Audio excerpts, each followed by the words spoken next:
everyone. I'm not sure if I'm just supposed to jump in. Oh, good. I see Lou waving, which means the sound is working. I hope that everyone can hear me okay. And I'm so sorry that I couldn't be there with you all. There was a family emergency that I needed to attend to, but it's truly my loss to not be in community with you all and learning from you all.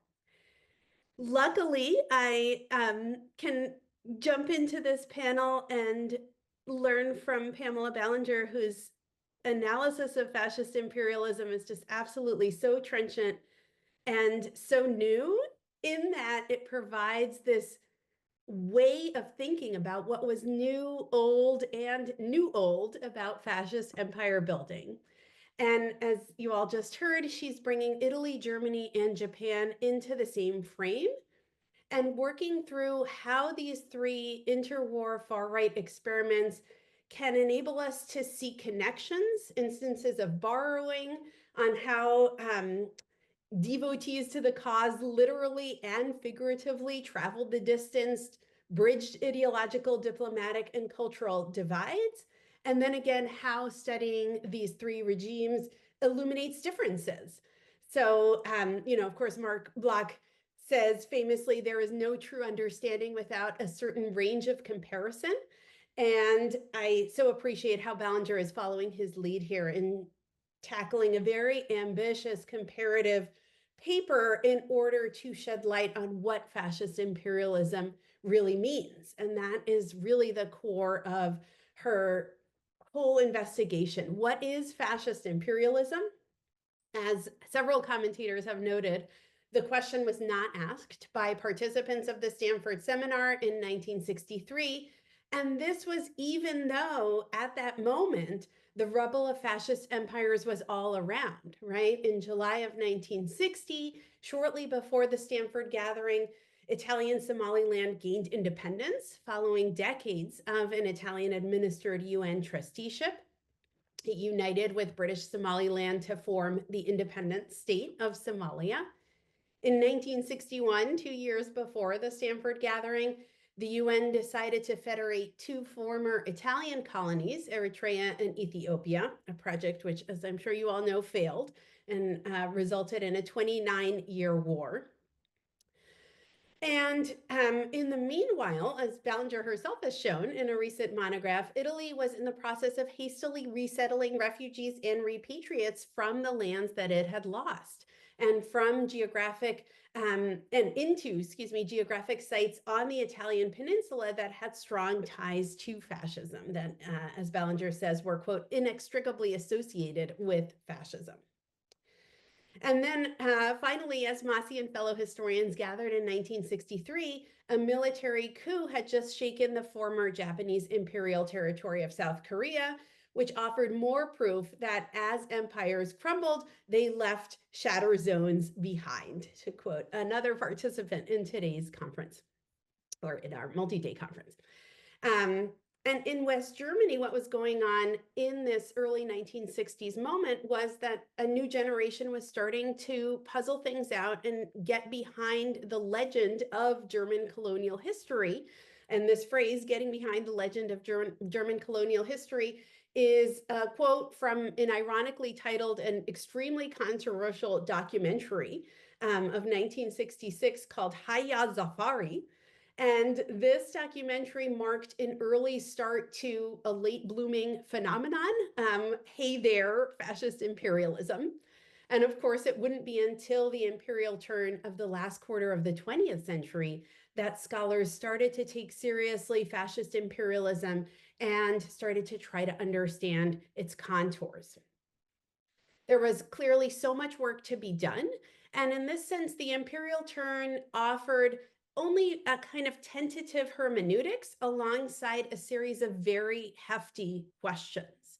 Among these questions, in Antoinette Burton's words, were questions about the, quote, fate of the nation as a subject of disciplinary inquiry and the connections between metropole and colony, race and nation, end quote. So Ballinger really tries to probe all of this, to get into these questions, get us into the specificities of fascist imperialism, And she proposes this terrific everyday word, excess. The word is ubiquitous. So when I first read her paper, I decided to Google it.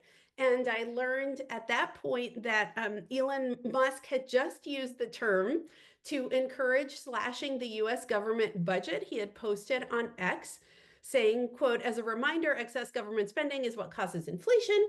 Of course, we are reminded of excess fat and its horrible effects on our bodies by numerous pop-up ads that I'm sure you've all seen.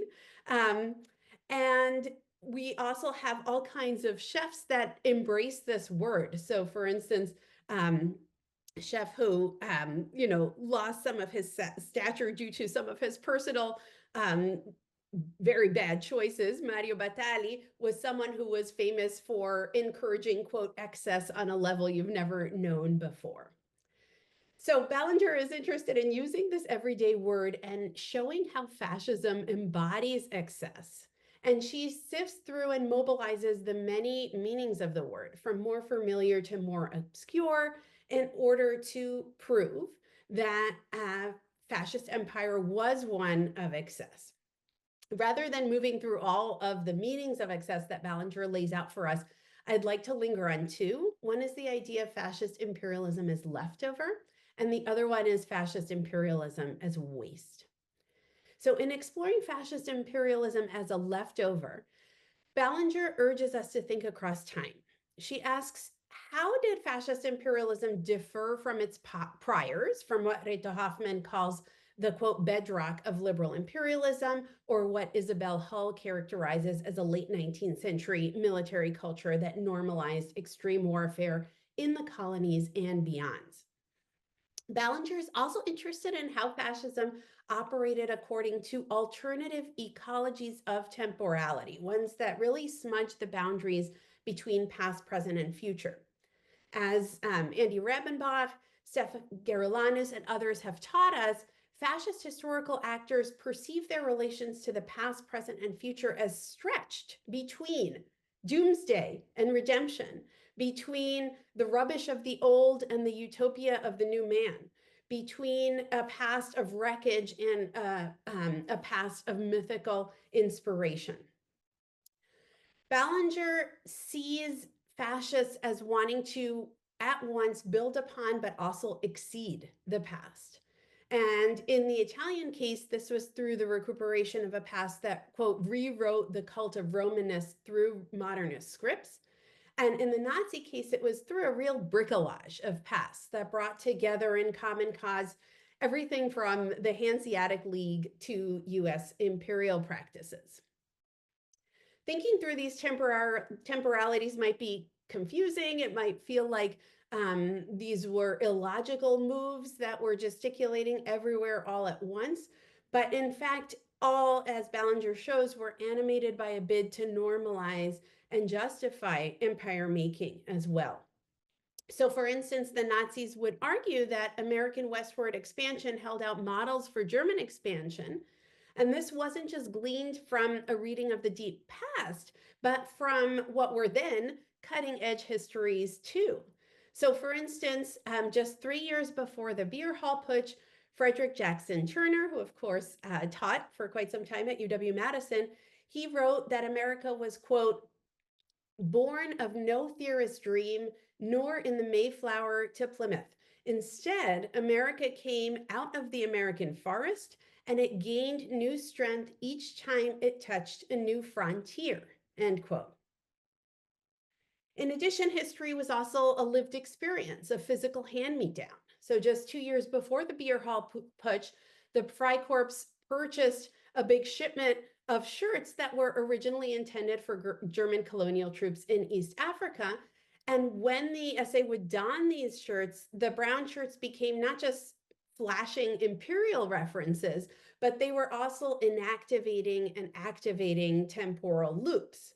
Wearing the clothing said something like, the imperial project was, here it is again, soon it will be. So it was inhabiting all those three spaces of past, present, and future at once. Fascist empire builders also sought to blur lines and build continuities between their empires and those of old.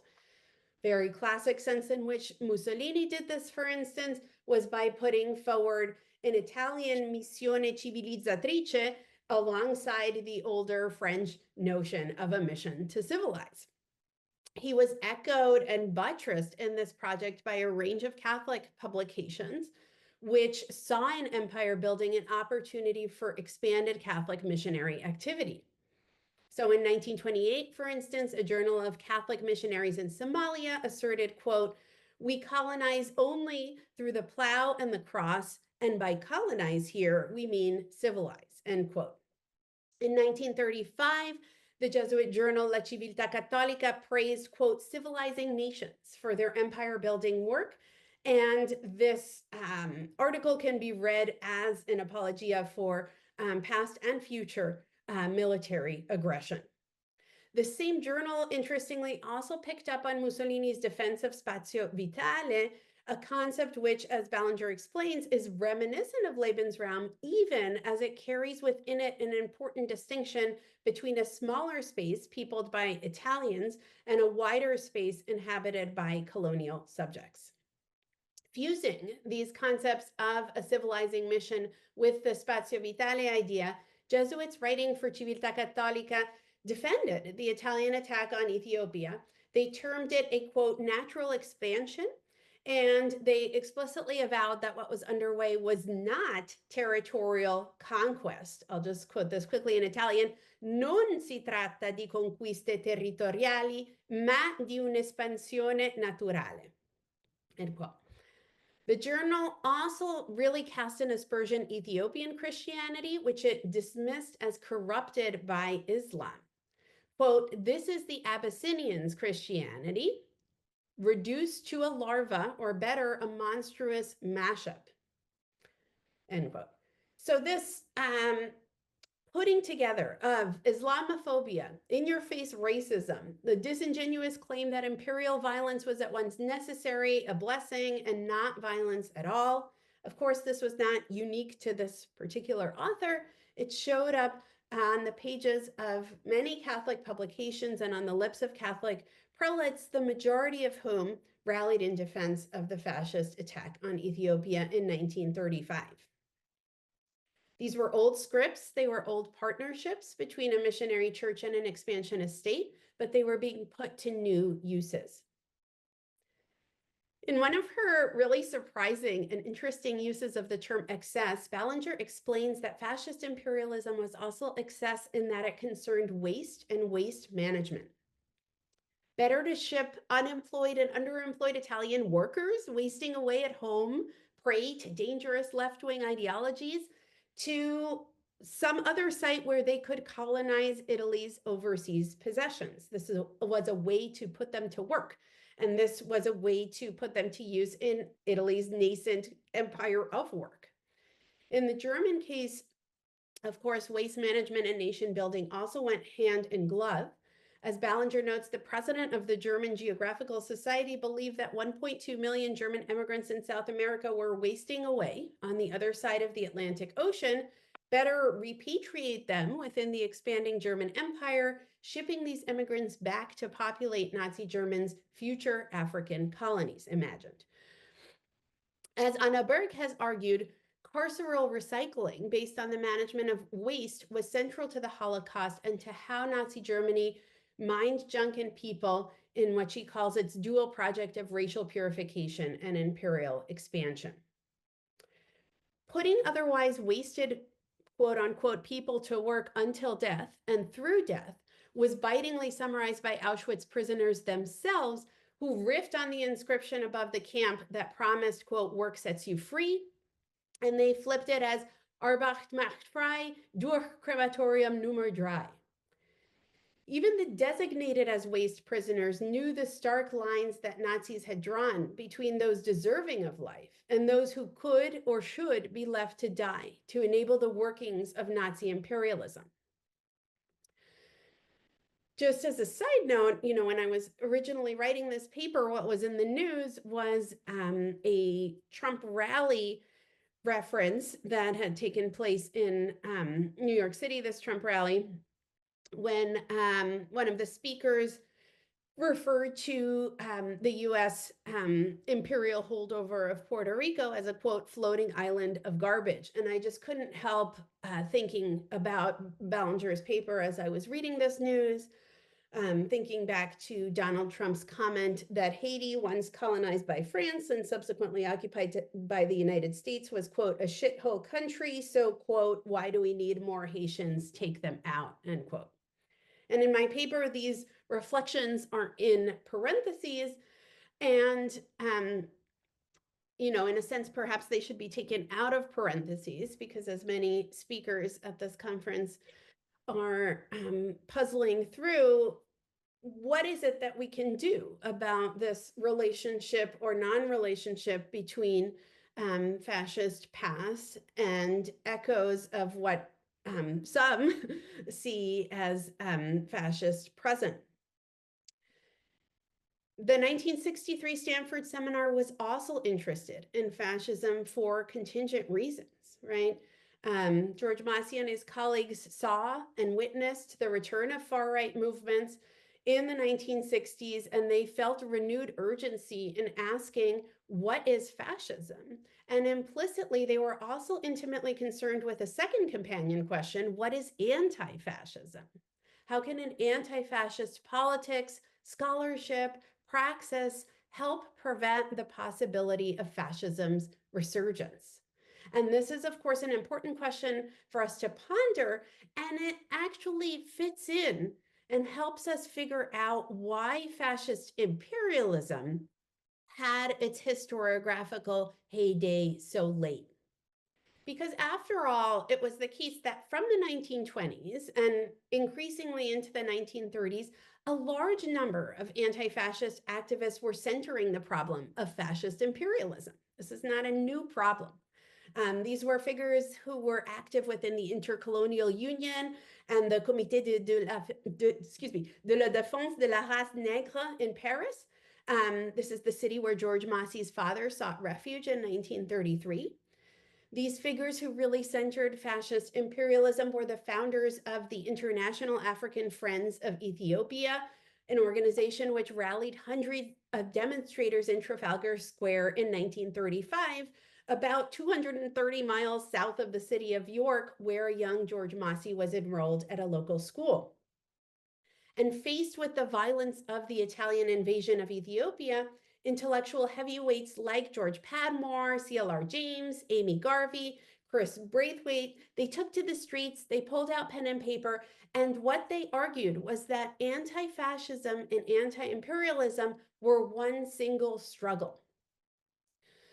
They raged against anti-fascists who did not stand up strongly against the Italian attack on Ethiopia.